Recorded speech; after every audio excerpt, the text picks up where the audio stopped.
Homéostasie, la spiritualité des profondeurs, le voyage guidé dans les mystères de l'esprit et le choc des convictions duquel jaillit la vérité. Mesdames et messieurs, retour sur ce plateau tout à fait homéostasiquement pour un thème que vous connaissez d'aucuns, parce que ceux qui sont les habitués d'homéostasie, la spiritualité des profondeurs, savent que nous avions terminé l'année 2018 avec ce thème, la restauration de l'Église. Nous venons de l'apôtre Rollin Eyoka, dit Jean. C'est lui qui est arrivé avec cette vision de la restauration de l'Église. Problématique extrêmement difficile parce que les autres hommes de Dieu se complaisaient dans leur structure, dans leur boutique, dans leur business, mais on n'accuse pas pour autant tous les hommes de Dieu. On n'a pas dit. Et l'apôtre n'est pas venu ici pour dire tous autour de lui sont des faux. Non, il n'a pas dit ça. Il a dit, ouvrons les yeux, ouvrons la Bible, regardons objectivement l'Église. Est-ce qu'elle se porte bien ou elle est malade? L'Église de Jésus. Et l'apôtre, pour peu que nous ayons retenu quelque chose, nous a dit ici, sur ce plateau, qu'il n'y a pas des églises de Dieu. Non, l'Église, l'unique, avec ses caractéristiques bibliques, avec son histoire, qu'il nous a rappelé ici, et avec les composantes de sa gouvernance, ses rouages, sa manière de fonctionner. Donc il n'a jamais dit qu'il était le seul à être connecté à Dieu, le seul à découvrir toutes les vérités spirituelles. Non, ce n'est pas ça ce que l'apôtre a dit, sauf si lui-même affirme le contraire. Mais il nous a fait comprendre que la vision de la restauration de l'Église, cette œuvre, lui a été confiée, lui avait été confiée. Et le Seigneur avait pris du temps pour le façonner sérieusement, afin qu'il soit à même de nous en délivrer la quintessence, afin qu'il soit à même d'expliquer à tous ceux qui se prétendent, ou encore qui sont certainement apôtres, évêques et tout ce que nous savons, afin qu'il leur explique cette vision, qu'on puisse comme ça là tous se rassembler au chevet de l'Église et la sortir de cet état-là. Parce que l'Église de Jésus est agonisante. Elle est même dans le coma déjà. Depuis longtemps. N'est-ce pas que les païens se moquent de nous? Et il y en a qui disent Église du sommeil. Alors que nous ne sommes pas des églises du sommeil. L'apôtre est venu ici briser les dénominations. Que chacun ne s'approprie pas l'Église de Jésus comme étant la sienne, sa propriété privée. Nulle part, il est écrit dans la Bible que chacun pouvait se tailler sa part d'église afin d'en faire son business. Ça, jusqu'à preuve de contraire, homéostasie, la spiritualité des profondeurs, est d'accord avec l'homme de Dieu sur ce plateau. Voilà pourquoi nous disons, aujourd'hui, une fois de plus, nous revenons ici pour la 8e partie de cette émission, somme toute palpitante, mais aussi indispensable aux âmes de Dieu, pour que nous puissions reconstruire l'Église, la remettre sur les rails. L'Église de Dieu, à ce que l'apôtre nous avait dit ici, est aujourd'hui émiettée, éparpillée, fragmentée. Et il y en a même qui ont déjà volé les morceaux de l'Église. Au moment où nous parlons, ils ont dépassé les frontières du pays. Mais la restauration de l'Église partira du Congo-Brazzaville. Ça veut dire que l'appel de l'apôtre Rollin Eyoka, dit Jean, ne concerne pas que les hommes de Dieu qui sont ici au Congo. Tous à travers le monde. Et surtout tous ceux qui sont des Congolais de Brazzaville, revenez avec la part d'église que vous avez volée, même si la votre dénomination, vous l'avez installée en France, en Hollande ou en Suède, peu importe. Mais est-ce qu'elle répond aux caractéristiques de l'Église originelle, originale par le Seigneur Jésus-Christ lui-même? Voilà la problématique. Apôtre Rollin, oui.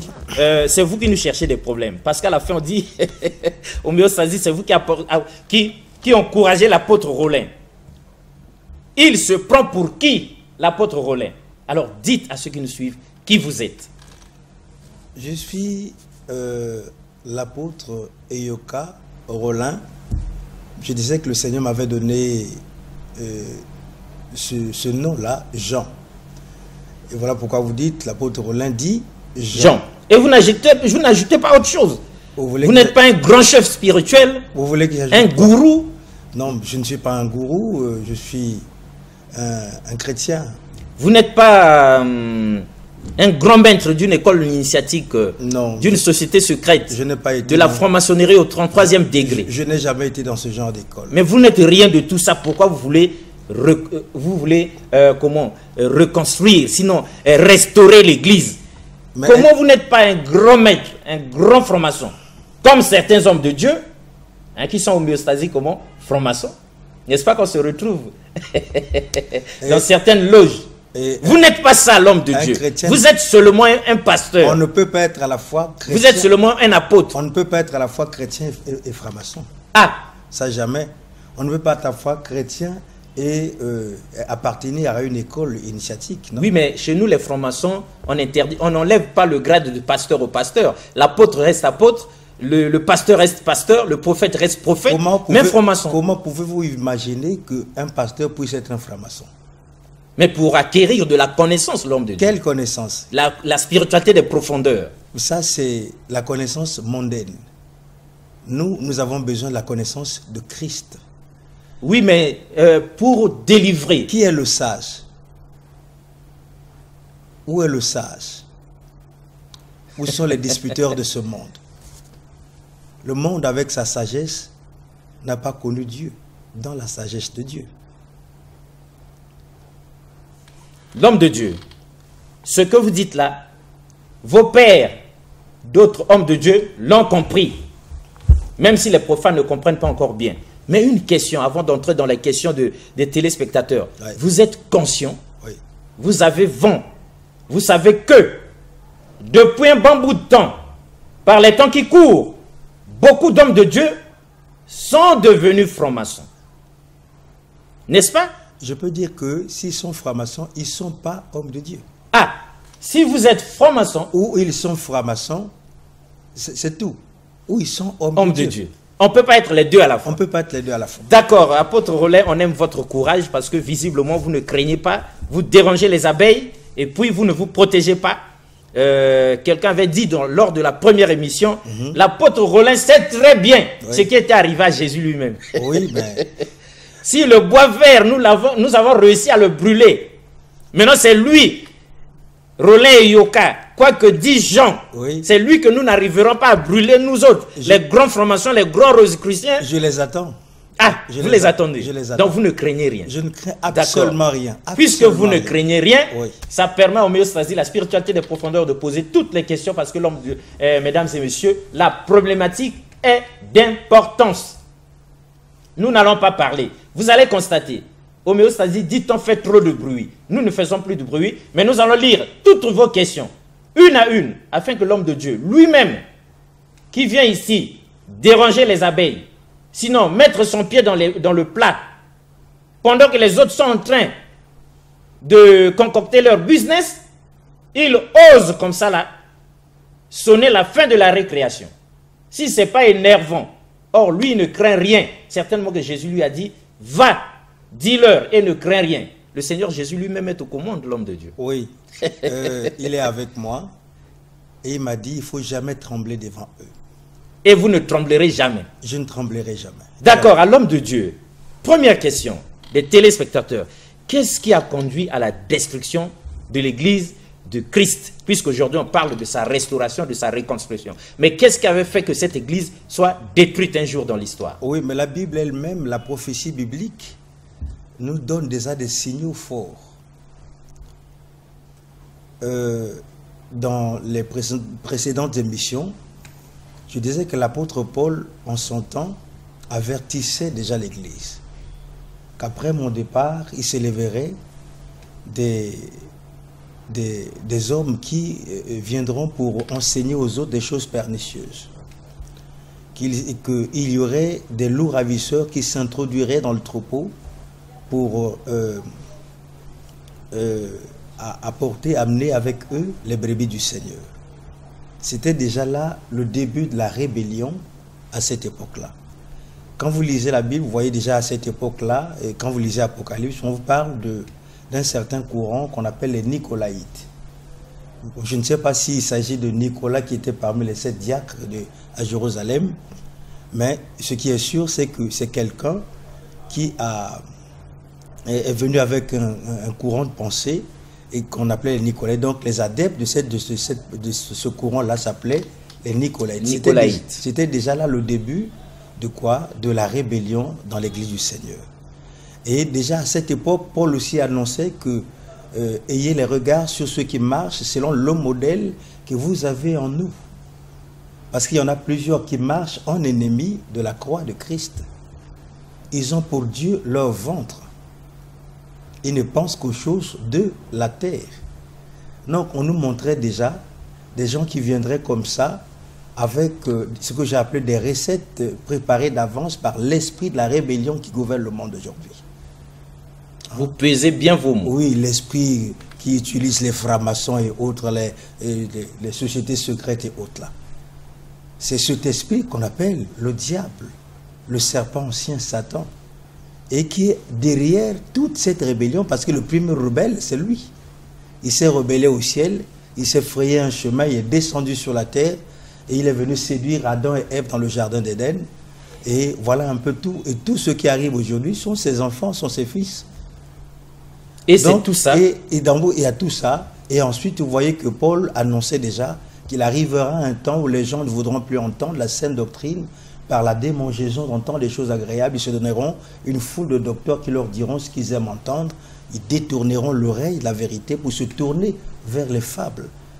Et nous vivons cette époque-là. Donc aujourd'hui, l'Église, je dirais que la gangrène s'est développée et l'Église a éclaté, elle a été émiettée, mise en lambeaux, démocratisée à l'excès, comme je l'ai dit dernièrement. Et il y a aujourd'hui donc l'entrée dans l'Église, donc l'esprit de la rébellion s'est infiltré, et nous voyons cela quand Paul dit qu'il a été dit qu'un antéchrist viendra, mais il y a déjà plusieurs antéchrists parmi vous. Et ce sont eux qui ont amené ce modèle que nous décrions aujourd'hui, le modèle des dénominations des systèmes de religion. En réalité, au départ, il n'y avait qu'une seule église, l'église de Christ. Et donc ce modèle-là est l'œuvre des loups ravisseurs, ce modèle est l'œuvre des faux Christ, ce modèle est l'œuvre de mauvais ouvriers. Et donc ce sont ces gens qui sont à l'origine de l'émiettement de l'église de Christ. Voilà un peu comment je pourrais répondre à cette question. Non seulement ils ont émietté l'église de Christ, mais ils l'ont aussi sali, ils l'ont détourné de ses objectifs. Oui, parce que la Bible dit que la voix de la vérité sera calomniée à cause d'eux. Oui. Exactement. Ils ont sali, ben, c'est le but que le diable veut atteindre. Oui, mais salir l'église et faire de telle sorte qu'à la fin, que nous puissions, ça veut dire laisser de côté les bornes placées par le Seigneur, que nous puissions oublier l'itinéraire tracé par le Seigneur. Mais il a tout fait, il ne réussira pas. Il a tout fait, il ne réussira pas, mais l'homme de Dieu, dites-nous, la sœur en Christ a une difficulté énorme, a des problèmes pour trouver mari, pour trouver preneur. L'homme de Dieu fait recours au Nzobi ou au Kwembali, lave la sœur en Christ, et du coup, en 2 temps, 3 mouvements, elle trouve un homme. C'est quand même... le problème n'est quand même bien l'homme. Il ne faut pas chercher, avoir un homme pour le plaisir. On ne se marie pas sous des bases un peu occultes comme ça. Et parce qu'on veut avoir un homme et on va voir, je ne sais pas... l'homme de Dieu qui vous fait un lavage. Non, pas un homme de Dieu. Les hommes de Dieu authentiques ne font pas de lavage. Ah, les hommes de Dieu, les vrais, ne font pas de lavage. Ils ne font pas de lavage. Mais pour que toute l'impureté sorte, on déshabille la sœur, on la met dans une bassine, on fait une prière homéostasique. Je parle des faux ouvriers qui sont entrés dans la grande porte dans l'église de Dieu. Ce sont ces hommes-là que vous appelez hommes de Dieu et qui font que l'église soit calomniée aujourd'hui. D'accord, l'homme de Dieu. Oui. Deuxième question des téléspectateurs. Oui. Puisque vous avez été mandaté pour la restauration de l'église, pour sa reconstruction, est-ce que la reconstruction de l'église en question se fera sans difficulté? Si difficulté il y aura, ce sont lesquelles? Le problème ici, c'est quoi? La difficulté est là. La principale difficulté que je vois est déjà prédite, je voulais dire, dans l'Écriture sainte. Ah. Et le problème, c'est de connaître un peu les hommes de notre époque. Que dit la Bible et par rapport aux gens de notre génération, la génération de la fin? Que dit la Bible? Bon, Jésus-Christ dit quoi? Dans Matthieu, je crois Matthieu 24, à partir du verset 37 jusqu'au verset 39, il dit « Ce qui arriva du temps de Noé arrivera de même à l'avènement du Fils de l'homme. » Avant le déluge, les gens mangeaient et buvaient. Les gens se mariaient et mariaient leurs enfants et ils ne se doutaient vraiment de rien, jusqu'à ce que le déluge est arrivé et il les a tous emportés. Et Jésus-Christ lui-même dit, il en sera de même à l'avènement du Fils de l'homme. Qu'est-ce qui se passe? Aujourd'hui, nous avons au milieu de nous des gens qui n'aiment plus la saine doctrine. C'est ça la vraie difficulté. Ils ont les yeux tournés vers le matériel, vers l'argent. Ils ne pensent qu'aux choses de la terre. Mais oui, c'est de bonnes choses. Ils ont la prospérité, la richesse, maison, voiture, visa, voyage, tout ça c'est beau. Le mariage, les enfants. Mais ces choses ne sont pas mauvaises en soi. Ah. Mais lorsqu'elles s'érigent en monuments dans nos cœurs, elles deviennent des idoles. Or, l'idolâtrie est interdite par le Seigneur. C'est un grand péché, l'idolâtrie. Et quelqu'un demande, c'est quoi? Oui, alors vous écoutez. Oui, donc Dieu interdit l'idolâtrie. Donc, je dirais quoi? Est-ce que Noé ne mangeait pas? Bien sûr. Est-ce que Noé n'avait pas de femme? Certainement qu'il en avait. Noé avait 3 enfants et ses enfants étaient mariés. Mais Noé construisait quand même l'arche. C'est ce qui manque à nous autres aujourd'hui. Ah, on leur a pas demandé, c'est très fort. On leur a pas demandé de ne pas manger, de ne pas se marier, mais on leur demande de veiller sur leur vie et de se préparer parce que le Seigneur va revenir bientôt. Que sert-il à un homme de gagner le monde entier s'il perdait son âme, disait le Seigneur Jésus. Le monde lui servirait à quoi s'il perd son âme? À rien, certainement. À rien. Comme qui dirait, vanité des vanités, voilà. Tout est vanité. Mais l'homme de Dieu, oui. Quelqu'un pose cette question. Vous avez dit tout à l'heure que notre mal, c'est que nous n'aimons plus la saine doctrine. Oui. Finalement, c'est quoi la saine doctrine? C'est le vrai enseignement laissé par Jésus-Christ. Et quel est-il? Quel en est le contenu? Ça dit quoi ce vrai enseignement? L'enseignement de Christ nous amène au ciel, nous montre les réalités des choses célestes, nous amène à la vie éternelle, la vie dans l'au-delà. Après la vie ici-bas, il y a une vie dans l'au-delà. Oui, mais c'est qu'on passe par des contraintes et des difficultés compliquées. On passe par les 10 commandements de Dieu. Quelles contraintes? Est-ce que vous, je prends un exemple, est-ce que vous serez d'accord que quelqu'un d'autre vienne prendre votre femme? Pas du tout, surtout pas voilà. Ça. Et lorsque Dieu dit, ne commettez pas l'adultère, où est le mal dans ça? Ah non, c'est une très bonne chose. C'est une question que je pose. Où est le mal dans ça? C'est une très bonne chose surtout. Oui. Que chacun reste avec sa femme et ne touche à la femme de personne d'autre. Oui, mais pas seulement ça. Vous pouvez avoir une jeune fille ou votre fille qui va à l'école, pour vous, il faut qu'elle réussisse. Évidemment. Lorsqu'un garçon vient comme ça, détourner la fille de tout ça et pour l'amener dans des choses bizarres, est-ce que vous serez d'accord avec Personne ne peut accepter ça. Voilà, donc l'enseignement de Jésus, c'est un bon enseignement. Et ça amène les gens à vivre comme il se doit, devant la face de Dieu et dans nos rapports avec les autres. L'enseignement de Jésus, ce n'est pas un enseignement qui appauvrit d'emblée les gens. C'est-à-dire, vous êtes chrétien, vous avez cru en Jésus, oui. Vous avez foi en lui, mais Jésus vous oblige à être pauvre. Qui vous a dit que Jésus oblige les gens à être pauvres?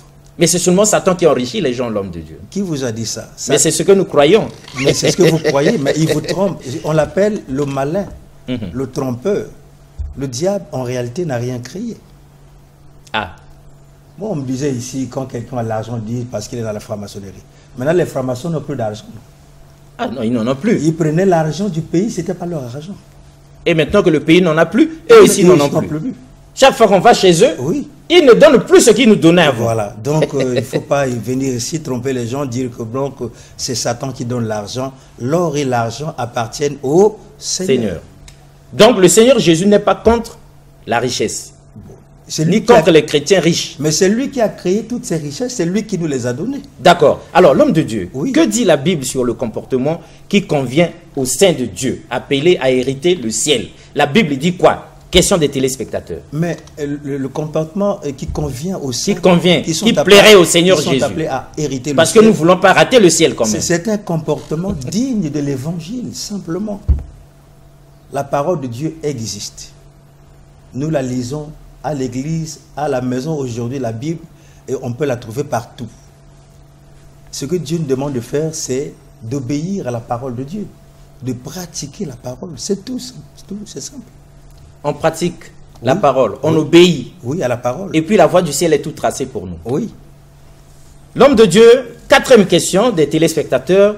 Quel appel lancez-vous aux serviteurs de Dieu? Parce que visiblement, la restauration de l'Église, sa reconstruction, c'est une problématique qui concerne au premier chef les serviteurs de Dieu. Quel appel leur lancez-vous aujourd'hui solennellement? Je leur demande simplement de sortir de la confusion qui règne actuellement.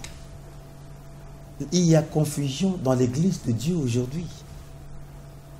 Et donc, face à cette confusion-là, je leur demande de rechercher la face du Seigneur.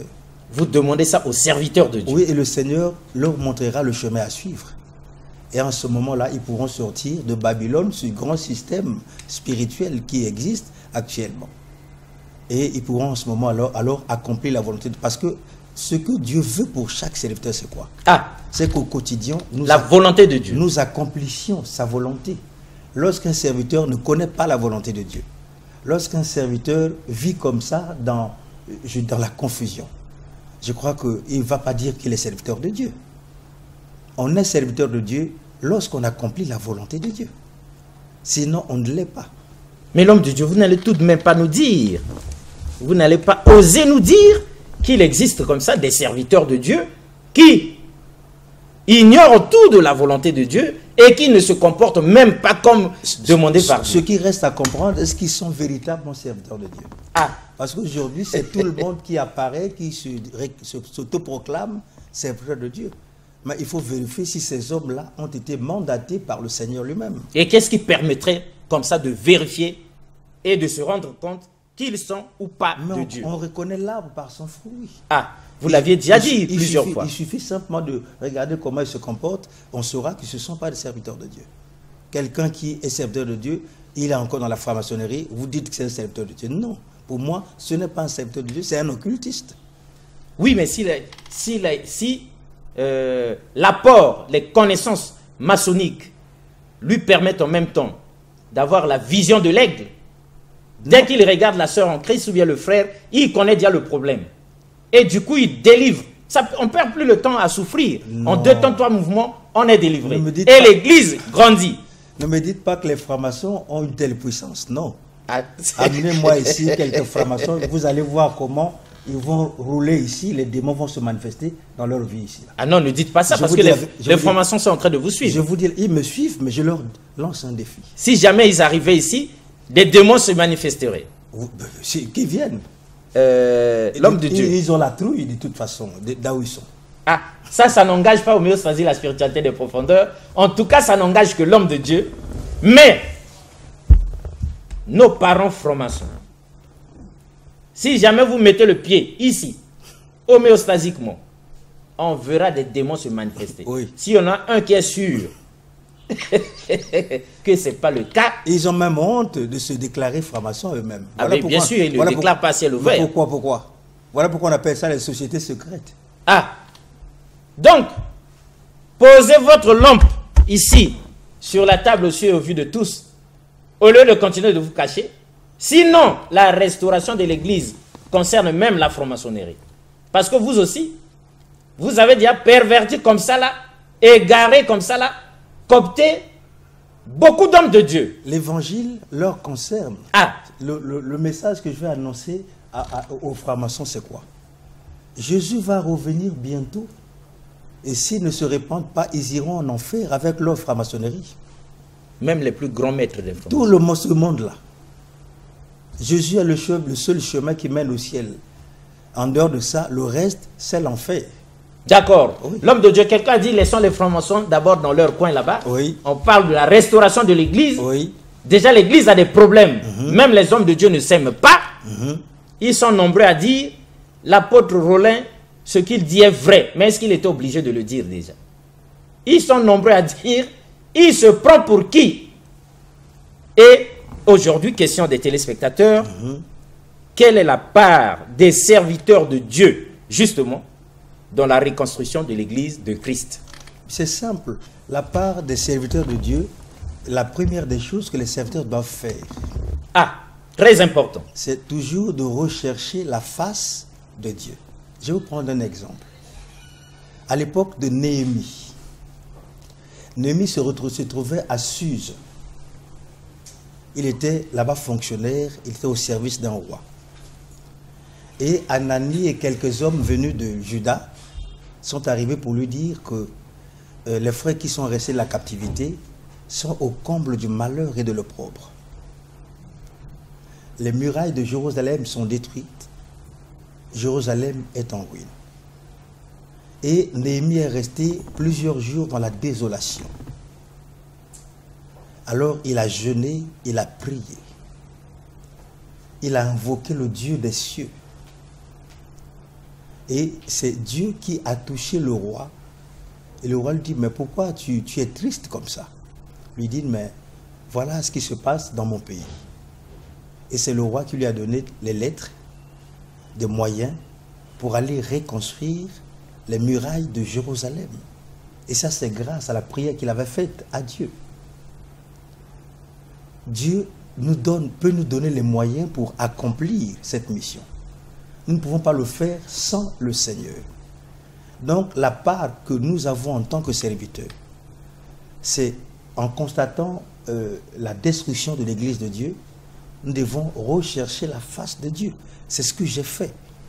Je vous ai dit dans la première émission, le Seigneur me dit, cherche un site en montagne, et là-bas tu vas vaquer à la prière parce que je voudrais faire une chose nouvelle. Et c'est grâce à cette prière que Dieu m'a révélé toutes ces choses. Mais à eux, je leur demande également de faire la même chose. Que les serviteurs de Dieu cherchent la face de Dieu. Nous sommes tous conscients que l'Église est détruite aujourd'hui. Même là où nous sommes, où les gens dirigent, où les gens conduisent les âmes de Dieu, ils ont des problèmes. Je reçois les enfants, les amis qui arrivent d'autres églises. Mais ils témoignent que rien ne va dans leurs églises. Est-ce qu'en ce moment-là, on peut rester comme ça? Ah non. Il faut toujours chercher la face du Seigneur. Néhémie l'a fait. Dieu lui a donné les moyens de reconstruire les murailles. Il n'y a pas de honte à cela. Il n'y a pas de honte à cela. L'homme de Dieu, est-ce une manière de nous dire que dans la vision de la restauration de l'Église, vous n'écartez pas les autres hommes de Dieu, mais vous les appelez à vous? Qu'ils viennent que vous les appelez au rassemblement pour que vous travailliez ensemble, c'est ça? Je dis ceci. Je dis que ces choses n'ont pas commencé aujourd'hui. Nous connaissons quand même l'histoire de l'Église. Lorsque Jésus est arrivé, il y avait déjà en Israël le conseil suprême de la religion juive qu'on appelle le Sanhédrin. Jésus arrive, qu'est-ce qu'il a fait? Il a commencé simplement à annoncer, à accomplir sa mission. Mais parmi ces gens-là, ils écoutaient quand même le Seigneur.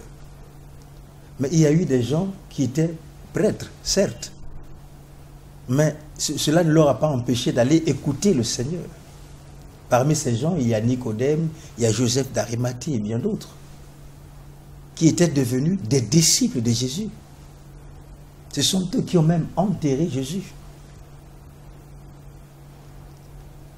Est-ce que les autres avaient accepté de suivre Jésus? Ah non. Donc, on ne peut pas entrer dans le cœur, le secret du cœur des gens. Nous, ce que nous faisons, c'est quoi? Nous annonçons l'évangile. Mais eux, ils écoutent. Si je suis un faux serviteur, si l'évangile que j'annonce ne vient pas de Dieu, ils le sauront. Mais s'ils savent que cet évangile-là vient de Christ, s'ils sont intelligents, ils doivent s'approcher. Je prends l'exemple de Nicodème. Nicodème écoutait attentivement le Seigneur Jésus. Craignant les autres, il est parti de nuit écouter le Seigneur. Et c'est là où le Seigneur lui a révélé des vérités que lui ne connaissait pas. il faut que tu naisses de nouveau. Il était encore charnel. Et c'est comme ça qu'il a connu le Seigneur, qu'il est devenu disciple du Seigneur. Je prends des exemples, notre exemple. J'ai un pasteur quelque part où le Seigneur lui demande de venir me voir. Le Seigneur lui demande de venir me voir. Pourquoi le Seigneur l'envoie vers moi? Parce que le Seigneur est conscient qu'il m'a donné quelque chose que je pourrais partager avec eux, qui peut leur être utile. Ce que je demande au serviteur, c'est un peu d'avoir, comment on appelle ça?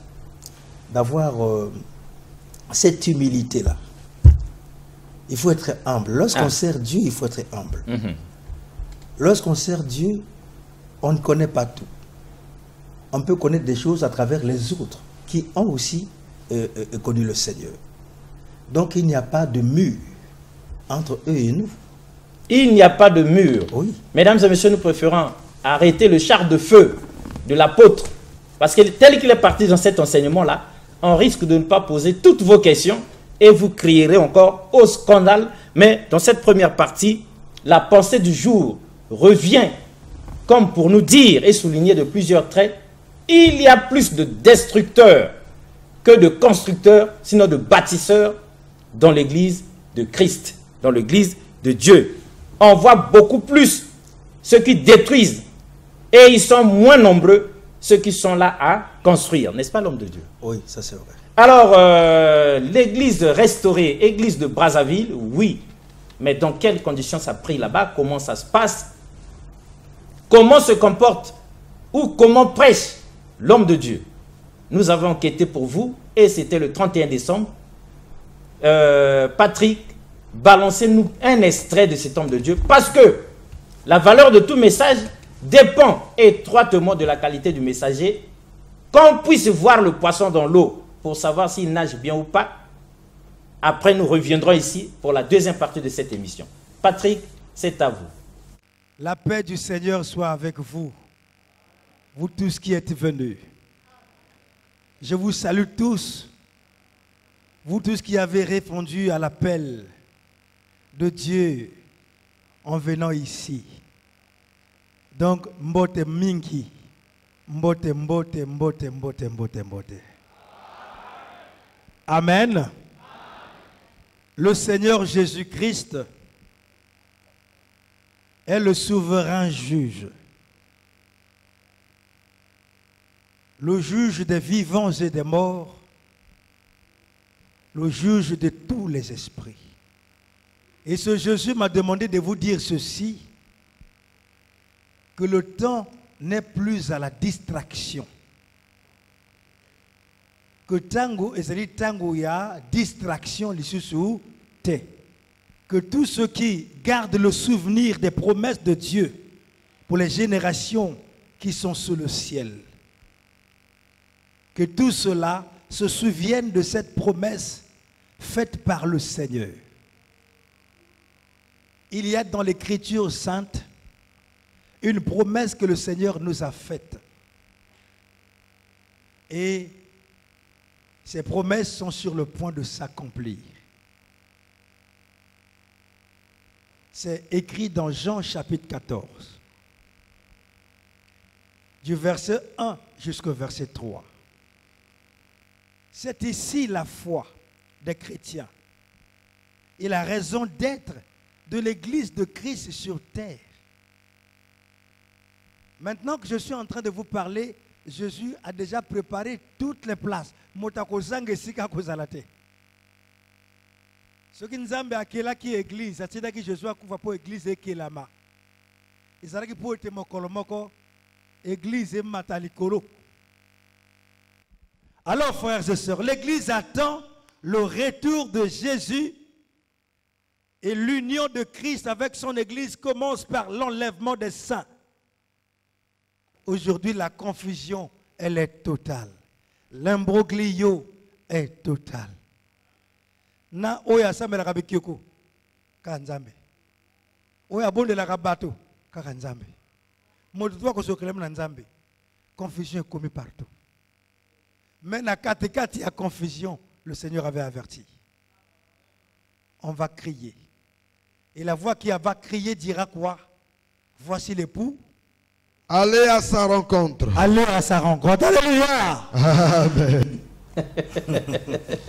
Homéostasie, la spiritualité de profondeur.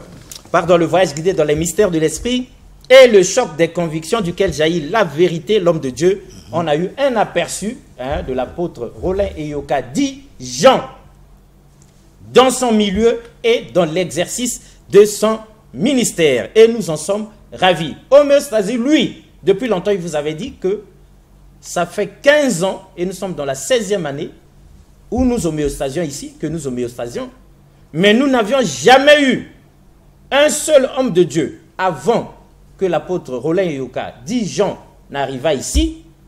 Personne n'était venu faire l'autopsie de l'église, comme pour dire Dieu l'avait mandaté pour sa restauration. Non, personne. Bientôt, nous verrons des poches de restauration de l'église sortir. Brusquement, soudain, tout à coup, d'autres personnes auront la vision de la restauration. On n'aime pas les imitateurs. Vous parlez de Dieu, oui, mais il faut que ce soit de la part de Dieu lui-même. Et voilà pourquoi homéostasie, la spiritualité de profondeur, est d'accord avec l'apôtre, parce que son message est non seulement inédit, original parce que scripturaire, mais il est aussi clair. Donc il y a même pas, c'est même pas compliqué. L'homme a été pourvu comme pas possible par le Seigneur pour avoir les mots qu'il faut pour dire les choses de la manière la plus simple et claire. Donc, point d'excuse pour les hommes de Dieu, encore récalcitrants ou bien réticents. Un peu d'humilité nous ferait du bien. C'est d'ailleurs ce que nous conseillons à nos brebis quand ils viennent à l'église. Maintenant que c'est nous les hommes de Dieu qui sommes concernés, l'église de Dieu, l'église de Christ est en détresse, à l'agonie et même dans le coma. Pourquoi s'entêter? Pourquoi ne pas faire comme à l'époque, venir vers Jésus, venir vers l'apôtre, à l'homme de Dieu? C'est la problématique de la deuxième partie. Oui. Quelqu'un dit ceci, quelqu'un qui vous suit depuis le commencement, quel est le sort des ministres actuels de l'évangile dans le monde et leurs églises face au message de la restauration de l'église de Christ qui est en ruine? Oui. Doivent-ils impérativement abandonner les églises dont ils ont la charge, ces fidèles, pour adhérer à l'œuvre? Abandonner à leur triste sort le troupeau du Seigneur dont ils ont la charge et dont ils devront rendre compte un jour au Tout-Puissant pour adhérer à l'œuvre de la restauration, au risque, semble-t-il, d'œuvrer en dehors de la volonté de Dieu? Le Dieu du ciel approuverait-il que l'on abandonne comme ça son troupeau pour s'allier à une œuvre, soit-elle nouvelle, mesdames et messieurs? Que doivent-ils faire au juste avec ce troupeau dont ils ont la charge, hommes de Dieu? Ils ont des églises énormes comme ça, oui, comme la vôtre. Ils ont des minuscules, ils ont des églises de toutes dimensions. Ils sont de grands responsables. Comment abandonner tout ça pour... C'est ce que le conseil que je leur donnerais est lequel? Quand vous regardez dans l'Écriture, il y avait un homme de Dieu. Un homme de Dieu digne de respect. Et il s'appelle Jean. Jean le Baptiste. Ah. C'est quelqu'un qui avait été choisi, envoyé par le Seigneur pour préparer le chemin du Seigneur. Et pendant qu'il bâtissait, un jour, Jésus vint à lui pour se faire baptiser. Il avait même refusé de baptiser Jésus. Jésus a dit non. Dieu a voulu que les choses se passent comme ça. Donc baptise-moi. Nous lisons ça dans la Bible. Et il a baptisé Jésus. La Bible dit que le Saint-Esprit était descendu sous forme corporelle sur Jésus. Et une voix se fit entendre en disant « Celui-ci est mon fils bien-aimé en qui j'ai mis toute mon affection. » Et Jean avait compris que Jean était celui-là, plutôt Jésus, était celui-là qui venait, que lui, il a préparé le chemin. Et vous savez, il disait, celui qui m'a envoyé m'a dit. Il dit, tu verras le Saint-Esprit descendre sur quelqu'un sous forme corporelle. Celui-là est le Fils de Dieu. Et quand Jean a compris que le Fils de Dieu était Jésus-Christ, il a même dit, voici l'agneau de Dieu qui ôte le péché du monde. Qu'est-ce qu'il a dit à ceux qui étaient avec lui, à ses disciples, André et les autres? Il a dit, ce n'est plus moi que vous devez suivre. C'est lui que vous devez suivre. Voilà un exemple d'humilité. Le serviteur de Dieu doit être capable de comprendre que Dieu m'a envoyé, mon temps est arrivé. Et lorsque son temps arrive, qu'est-ce qu'il fait?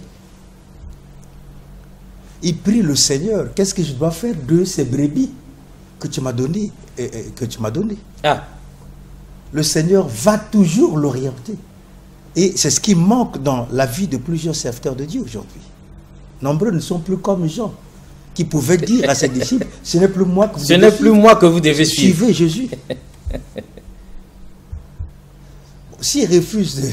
On dit, est-ce qu'il doit... Cette image-là est très forte, l'homme de Dieu. Oui. Parce qu'il fallait être Jean pour justement passer de cet état où on est l'épicentre de la chose, ou bien, comment on dit, on est au devant de la scène, accepter de s'effacer et de dire, ce n'est plus moi.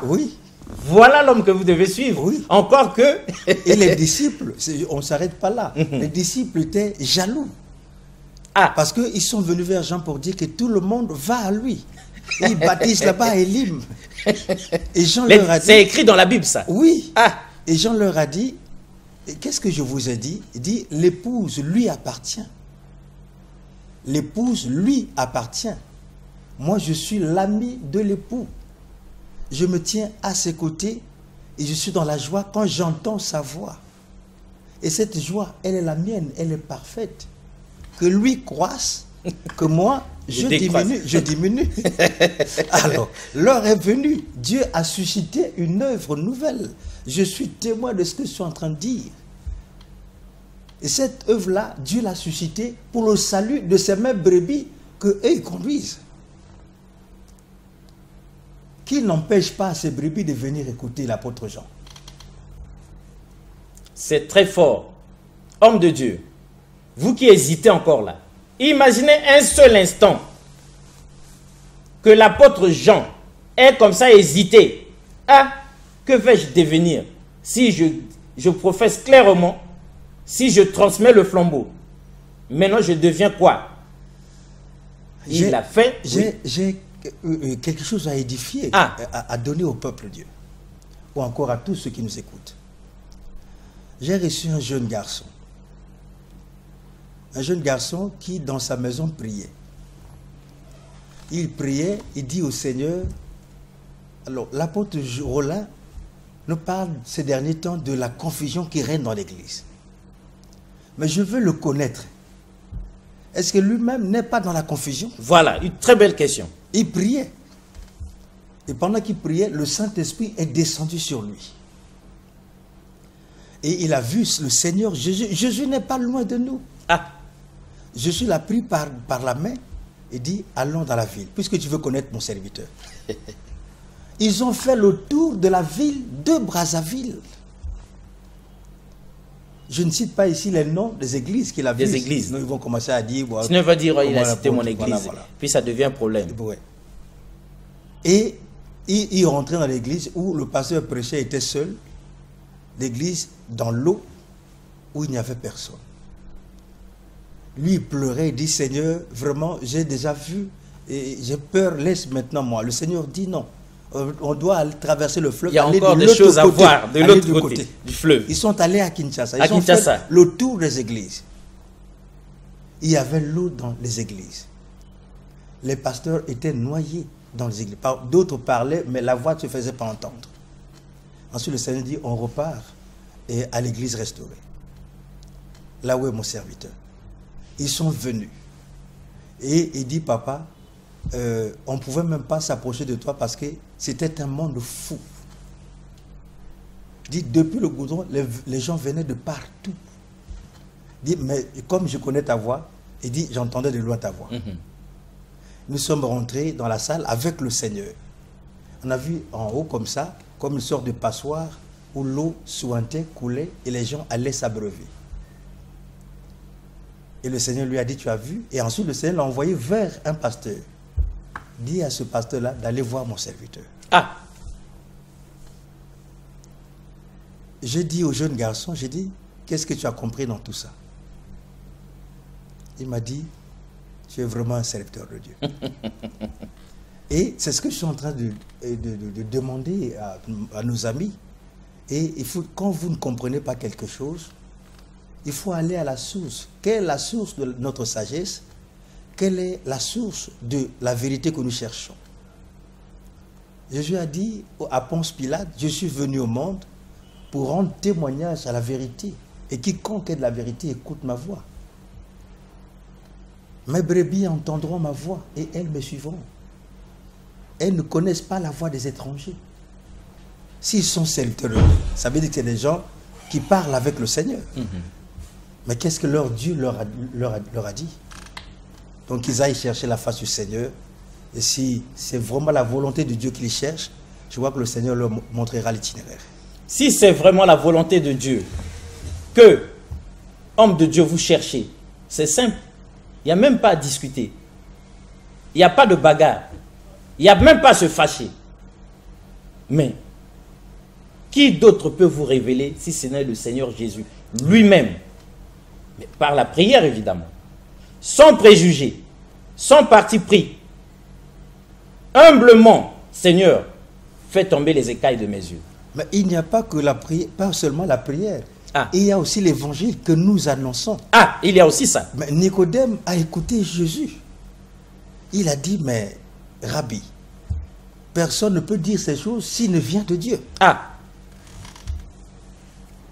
Qui nous écoute d'abord, qui écoute notre discours. Très important, l'homme de Dieu. Est-ce que les choses que nous disons viennent de nous-mêmes ou de Dieu? Ah, c'est ça. Oui. Si vous êtes des hommes de Dieu, Oui. si nous sommes des hommes de Dieu, tous tels que nous sommes, en écoutant l'apôtre, quelle conclusion avons-nous? Nous en concluons quoi? Est-ce que ça vient de Dieu ou ça vient du diable? Voilà. Alors l'homme de Dieu, il nous reste très peu de temps. Quelqu'un dit, pour vous qui avez reçu la révélation et entendu la voix du Seigneur au sujet de la reconstruction de l'église de Christ, quelles sont donc selon vous les différentes étapes de cette reconstruction? Dieu nous a-t-il donné un itinéraire, un schéma pour cette œuvre? Et quel est l'intérêt de cette entreprise? Les choses ne sont-elles pas mieux ainsi? Quel est le canevas? Quelle est la feuille de route, justement, pour la restauration de l'église? Je l'ai dit dans les émissions précédentes. Oui, mais pour celui qui vient de vous prendre comme ça. Là. Je disais que la première des choses, c'est même déjà écrit. Ah, c'est écrit. Parce que le Seigneur savait qu'il y aurait la confusion viendra. Que les faux prophètes, ainsi de suite, l'église serait dans cet état qu'elle est aujourd'hui. Et il a prévu, il a dit aux disciples un jour que cette bonne nouvelle du royaume, j'aime ce verset, sera prêchée dans le monde entier pour servir de témoignage à toutes les nations, alors viendra la fin. Donc ça c'est la première des choses. Et c'est déjà ce que nous sommes en train de faire. Annoncer aux Brazzavillois l'évangile authentique et pur. Voilà pourquoi nous demandons aux gens de sortir de l'idolâtrie de ceci. C'est un peu comme disait l'apôtre Paul.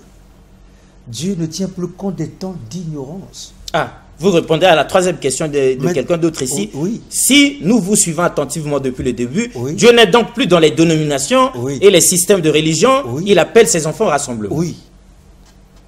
Donc Dieu ne tient plus compte des temps d'ignorance. Et il annonce partout l'évangile pour que chacun ait le temps de se repentir. Parce qu'il a fixé un jour où il va juger le monde. Il jugera le monde selon la justice. Selon l'homme qu'il a désigné, ce dont il a donné à tous une preuve certaine en le ressuscitant des morts. L'homme de Dieu. Donc la première étape, oui, c'est l'annonce de l'évangile. Ah. Et lorsque l'évangile est annoncé, il y a des gens qui acceptent cet évangile avec joie. Ils reçoivent le message, ils reçoivent Jésus comme Seigneur Sauveur, peu importe qu'ils soient chrétiens ou non chrétiens. Et ces gens seront, la deuxième étape, ils sont regroupés dans ces localités où l'évangile a été annoncé. ils vont constituer ce qu'on appelle l'église de cette localité. Parce que c'est ici le retour aux sources. La restauration, c'est aussi ça. Le retour aux sources. L'église, ce modèle de l'église que nous voyons n'est pas biblique, n'a pas été laissé par le Seigneur. L'église est essentiellement locale. Et elle s'identifie à la localité. Voilà pourquoi la Bible parle de l'église de Jérusalem, l'église d'Antioche, l'église de Brazzaville, Corinthe et tout ça. Nous voulons revenir à ce modèle-là. Nous ne voulons pas donner des noms à l'église de Christ. C'est ce modèle que lui nous allons. Voilà pourquoi les gens se targuent de dire que c'est mon église à moi, ainsi de suite. Ah oui, chacun tire le drap de son côté. Mais l'église ne leur appartient pas. Qui ne parle pas de l'église, qui nous parle des associations. Voilà pourquoi j'appelle ça des dénominations. Je n'appelle pas ça l'église de Christ. L'homme de Dieu, vous avez fini avec les étapes parce qu'il nous reste 1 minute seulement. C'est ça, donc l'évangile est prêché. Les églises sont regroupées dans les localités. Et puis il y a l'enseignement comme d'habitude. Évidemment. Et pour la croissance des brebis, jusqu'à ce qu'elles atteignent la mesure de la stature parfaite de Christ. D'accord, c'est tout compris. Oui. L'évangile est prêché, le rassemblement, l'enseignement, l'objectif, le but à atteindre, oui. Le but à atteindre, je l'avais déjà dit, c'est de produire une œuvre harmonieuse qui peut être acceptée par le Père comme une épouse pour son bien-aimé fils, Jésus-Christ. Évidemment, parce qu'il n'acceptera pas n'importe quoi. Oui, c'est cette épouse qui va monter pour aller à la rencontre du Seigneur. C'est cette épouse qui va montrer l'homme de Dieu, qui va monter à la rencontre du Seigneur. C'est vrai que pour les mariages de ce monde, nous voyons comment on prépare la mariée à telle enseigne que lorsqu'elle paraît devant même son propre fiancé, il ne la reconnaît plus. Tellement elle a été bien préparée pour ce jour, ce grand jour. Alors l'église et l'œuvre de la restauration facilite la préparation de cette épouse-là. Ah, vous en êtes fier, l'homme de Dieu? Oui, j'en suis fier. L'œuvre de la restauration prépare donc, et donc facilite donc la préparation de l'épouse. En tout cas, homme de Dieu, vous allez conclure, on va donner 30 secondes pour que vous concluiez. Mais il y a une dernière question ici qui a été posée. Pourquoi dans ces églises-là, malgré le fait qu'ils sont dans des dénominations et tout ça, lorsqu'ils invoquent le Seigneur, il les exauce? Il y a aussi le Saint-Esprit là-bas. Mais d'où vient-il qu'il y ait cette... C'est pas paradoxal comme ça là. Ils sont encore dans les dénominations, mais ils invoquent le Seigneur, ils ont des résultats, ils ont des miracles, il y a plein de choses qui se font. Rapidement, en 30 secondes, c'est quoi? Nous disons que le Seigneur n'a pas abandonné d'abord les gens. Ah! Le problème, c'est quoi? C'est le Seigneur en train de les convaincre, en fait. Et il faut cette démonstration de la présence du Seigneur. Un temps soit peu. Je vais vous dire une chose. Rapidement. Jésus est arrivé, quand Jésus est arrivé, il appelait les Juifs les brebis perdues de la nation d'Israël. Est-ce que, quand ils étaient perdus, il n'y avait pas des gens en Israël qui avaient le Saint-Esprit? Bien sûr. Je vous prends l'exemple, on nous parle du vieux Siméon. On dit, poussé par le Saint-Esprit, il vint dans le temple. Et il a vu Marie venir avec le petit Jésus. Et il a dit, Seigneur, mes yeux ont vu ton salut et laisse maintenant ton serviteur s'en aller en paix. Et après lui, c'est Anne, et la prophétesse, la fille de Phanuel, qui a fait 7 ans avec son mari. Le mari est mort et depuis cette époque jusqu'à 84 ans d'âge, elle ne quittait pas le temple, était dans le jeûne, dans la prière. Et quand on a amené Jésus, le Saint-Esprit lui a indiqué, ça c'est le Messie que vous attendez. Donc c'est des gens qui avaient aussi le Saint-Esprit. Je ne dis pas qu'il n'y a pas les gens qui ont le Saint-Esprit. Mais s'ils ont le Saint-Esprit, mais qu'ils cherchent à connaître la volonté du Saint-Esprit. Justement, ça c'est clair. S'ils ont le Saint-Esprit, l'apôtre n'en doute pas. Mais c'est maintenant, c'est même l'occasion pour eux de chercher à connaître la volonté du Saint-Esprit, sinon de participer à l'œuvre de la restauration de l'Église. L'homme de Dieu, on prend ça déjà comme votre atterrissage parce que le temps est contre nous. Si vous avez le Saint-Esprit, si vous êtes vraiment un berger, un apôtre, un évêque, un pasteur, un archibishop, nous n'en disconvenons pas. Justement, c'est ça qui devrait vous faire ouvrir la Bible, scruter, regarder homéostasiquement tout ce que l'apôtre Roland Yoka dit, Jean vient de nous dire aujourd'hui. Est-ce biblique ou pas? Si c'est biblique, alors vous avez votre part de responsabilité dans l'œuvre de la restauration de l'Église. Au revoir et à la prochaine. Merci beaucoup une fois de plus.